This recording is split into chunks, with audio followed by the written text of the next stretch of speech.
Hello, everyone. Welcome back to OBScast, the official podcast of the Augustana Observer. I'm joined today by Observer staff Mikaylo Kelly. Mikaylo, you want to say hi? What's up? Hey. And Hey. members of the editorial board. You guys also would like to say hi. That'd be fantastic. Yeah, my name's Natalie, and I am the news editor. My name's Taya Gonzalez. I'm currently eating a taco. I am a co-editor-in-chief. My name is Olivia Doak. I am the assistant news editor. My name is Giselle Barajas, and I am the opinions editor. And I think that's everyone. I'm Kevin. I'm the art director. I'm the art person. Today we're going to talk about hoarding, food, and other products, as well as food justice and food sovereignty during a pandemic and how it's affecting communities. Mikayla, do you want to talk about food justice and just food sovereignty and food justice, just kind of a general overview, and then I want to kind of jump into the implications of our current circumstances on this kind of topic. Yeah, so food justice and food sovereignty, there's a lot of overlap in these two fields of study, fields of activism. The main difference, I think, is the scope, I guess you could say. I mean, not even necessarily that, but food sovereignty usually looks at, I guess the term sovereignty, right? Like being able to have, being able to make decisions about how your food is being produced and distributed, and decisions around food from a broader scale. And food justice is oftentimes more associated with like food access and things on a different scale, I guess you could say, than food sovereignty. I guess that's a heady, not really specific way to describe them. Sure. But there's a lot of overlap, though. How would you describe it in like relation to, let's say, Rock Island? Well, so in relation to Rock Island, I think food justice, like there's food justice organizations that claim to be doing food justice work that look at who has access to proper culturally appropriate foods, nutritious foods, and that kind of thing. And like, do folks have enough money to have access to a healthy diet? Are there resources available for them if they want them? And then food sovereignty actually makes me, in regard to Rock Island, what initially comes to mind is a larger lens that encompasses where the Meskwaki people who once lived in Rock Island currently live, which is up in Iowa. I forget the exact Yes. city, but so they, have explicit rather, like food sovereignty missions around themselves as a nation and a people, and being able to make decisions about their food. And yeah, I don't know, I guess there's less like food sovereignty lingo, or not lingo, but let's talk about food sovereignty per se in Rock Island, Okay. at least in like circles I've. Okay. But again, some people call it just a matter of semantics. I'm actually interested, Mikayla, could you tell us a little bit about like what you do to combat food justice and like what your involvement in the movement is? Yeah, good question. I guess like my practices that I engage with most regularly are kind of all over the board. Some of them, I mean, I like to grow food, so that's something, and I grow food with organizations that make food available for free for anyone who wants them. So like maybe you've been to like a U-Pick orchard where you just show up and like pick the apples. There's an organization that operates U-Pick gardens, and free of charge. So people just show up and harvest the food. So on that level, I like to engage with food and increasing the availability of fresh foods in spaces where there aren't grocery stores super nearby that are selling fresh foods, or in spaces that I think everyone would really appreciate free fresh food. So it could be anywhere. But then also, like, I guess from a more policy level, I think it's important to pay attention to like policies that are being, put in place or that are trying to be put through that relate to how commodities are being traded on a larger scale, because those impact people drastically, right? What are some examples of the acts being put through or the changes? Yeah, great question. I think one example that many people are familiar with is just like NAFTA back in the day, and what a huge impact that had. That's like an easy one to pluck from the pile of examples that I think most people have maybe heard of NAFTA. If not, it's the North American Free Trade Agreement. And without like getting too far like off topic of COVID and also like out of my area of expertise, NAFTA had a pretty huge impact. Yeah, so NAFTA just changed the game in a lot of ways. And again, I'm gonna like kind of hit the brakes a little bit from trying to get into too deep of an analysis of like how NAFTA changed the game. But pretty much like farmers on the ground and people on the ground who need to buy food, people who need to get paid because of how food is based on like, food production, a small change in the cost of like the inputs to produce food, the cost of like the price of food can make a lot of people like really insecure.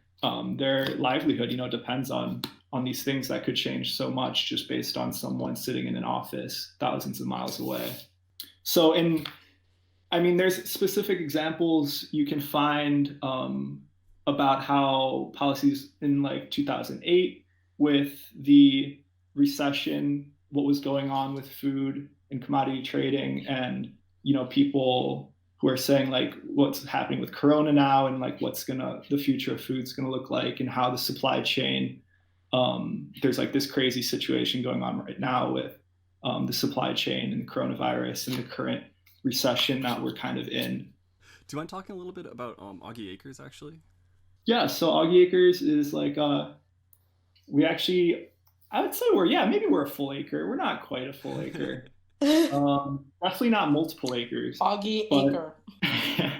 Yeah, we have honeybees and about 30 full-size fruit trees that produce tons of apples. Well, I don't know if literally tons, but a good amount of apples.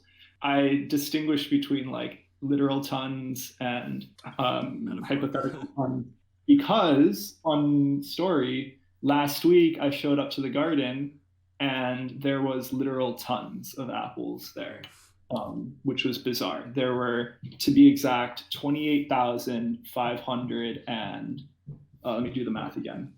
So there was 11 pallets of 32 boxes per pallet with 72 apples, or 36 pounds per box. So that's 72 insane. Times 36 times 11.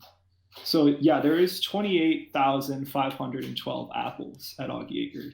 And it was a little bit, I was like, what is going on? This is nuts. Who dropped these off here, and what are we going to do with them? Yeah, what do you regularly do with the produce that you grow at Augie Acres? Yeah, great question. In the past, a lot of the surplus produce has sometimes gone to the CSL, and they incorporate that into some of the dishes that they make for the students. We've also done farmers markets. So throughout the summer, we sell it at the Davenport Farmers Market for a super cheap price. We're definitely not making money off of Augie Acres.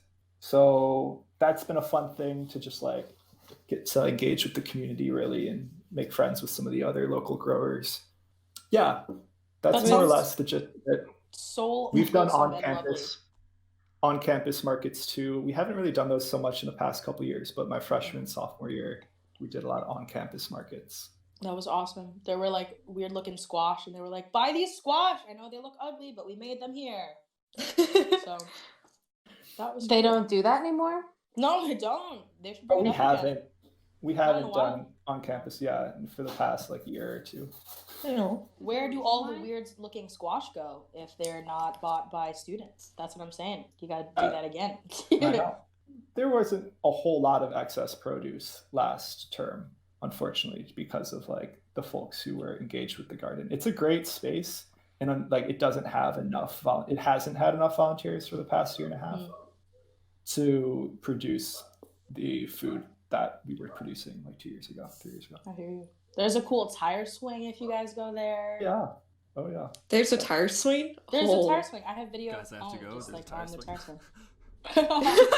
Okay, meet in the apple orchard. 3, 2, 1, go. All right. Hey, 6 feet apart though. What I'm a little bit curious about, Mikaylo, is now a good time to be a farmer?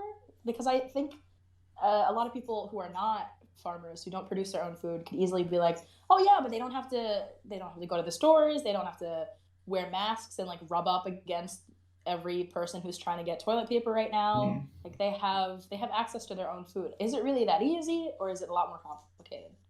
I think that these days when I like hear the term farmer, I think about folks who are growing food to sell it, right? Not necessarily like a garden, or I don't know. There's this distinction between like farmer and gardener. So are you curious about like folks who have like market gardens, who have like your standard like diversity of like vegetable crops? Is that what you're talking about? Or are you talking about like a corn and soy? No, I'm commercial talking about like commercial farmers who like have access to their own farmland. Yeah, I don't know. I mean, it seems I have friends who are in Coal Valley, who are, they operate a market farm, and yeah, they're doing pretty decent. They're like not too worried about COVID, to be honest. They're pretty like, they have tons of preserves, and they have, full freezer of meat. They have hogs and chickens and goats and cows, and they get milk, and so they're pretty set. So are you saying that everyone should go out and buy a parcel of land and get hoggy with it? Probably, Is yeah. that what we should do to combat Probably. food insecurity during COVID? Yeah, I mean, but on the other hand, right, like, is it a good time to be a farmer, considering most of the people who call themselves farmers? I would say, I don't know, it's hard to answer. Like, I'm thinking right now about folks who are growing like commodity crops, right, like corn and soy.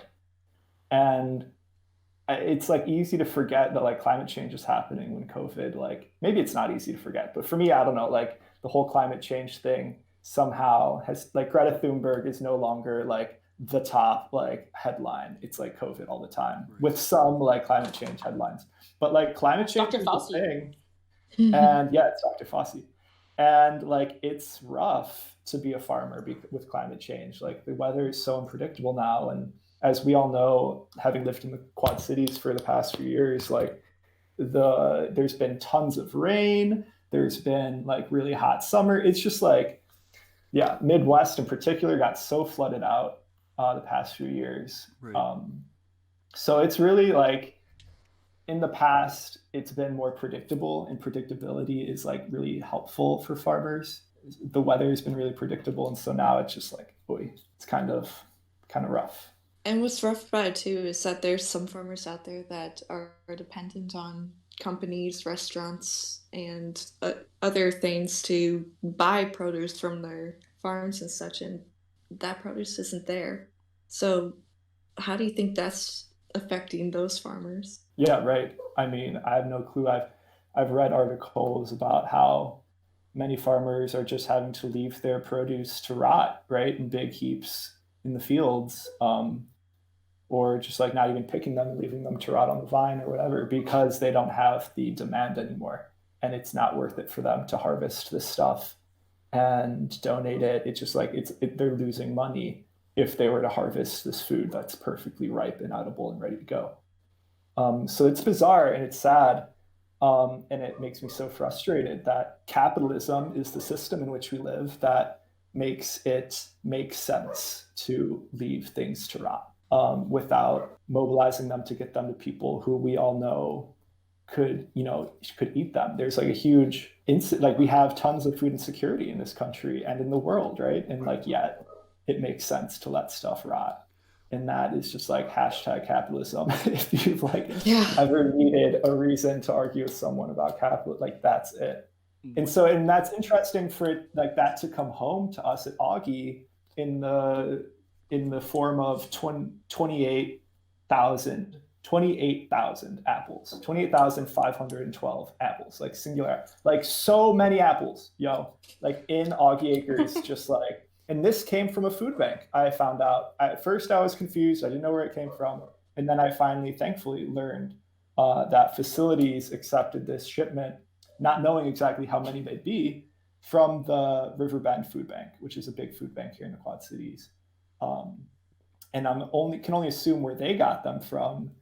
And it's a bummer that like they couldn't mobilize them to people before they started to rot, and before they deemed them to be like compost quality.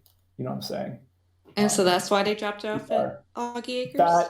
That's the only reason I can assume, that they came from this food bank. That's where I was like, wow, when I first saw them and I didn't know where they came from, I was like, okay, how can I get these into the hands of a food bank, right?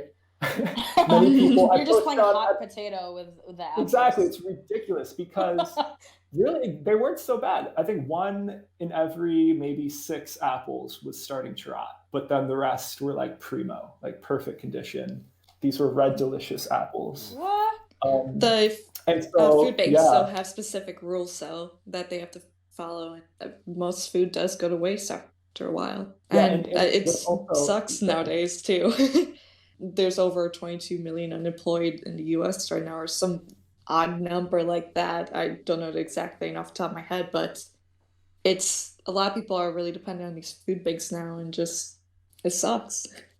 What can we do to like combat this, I guess? I think that we could all band together under a Democratic Socialist candidate who. Sorry, that ship has sailed. That ship has sailed. Like, systemic change, right? Like, that's really, systemic change, and like whatever else makes you feel happy and excited to get up in the morning and like keep going. So for me, that's been, growing gardens. But we really need systemic change, like, right? Yeah. That change also won't just come from one candidate for one seat in government or just the president. It's also in the Senate and the House and even the justice system. On local levels. Woke. And changing our language has everything to do about with the way that we think about ourselves and our relationship to people and our responsibility to land. The essential workers. Ooh. What makes certain people nowadays more essential to others, where before we couldn't even give them good enough payment? Still don't get good enough payment, but yeah. Well, I don't know if this is true or not, but like I remember reading on like Twitter, this one woman said she applied to work at Walmart, and then during her orientation, they gave all of the workers at orientation like an application to apply for food stamps. Oh man. What? That's rough. And yet at the same time, the Walmart Foundation is one of the biggest donors to food banks. So what we have going on is this, like, food banks has become the institutionalized answer to, poverty. And it's messed up, and the government is like, really, we need systemic change from a government level to address such a huge issue of poverty. Yet we have food banks and food pantries that are like filling that. And if listeners want to read a really good book criticizing food banks and food pantries, Big Hunger is the name of it, by Andrew Fisher, really gets into it and looks at the history of food banks in the country. And it's an issue. It's a big issue. Okay, I personally like this conversation a lot, but we do have to wrap it up. In other words, go home. Tear down the government. Anyway. Already home. We are already home. Where else can we go? Mikaylo, thank you for joining us today. Really appreciate it. Thank you to our editors again for joining as well. And to our listeners, thank you for joining us today. I'm going to sound repetitive. This has been OBScast. See you next week.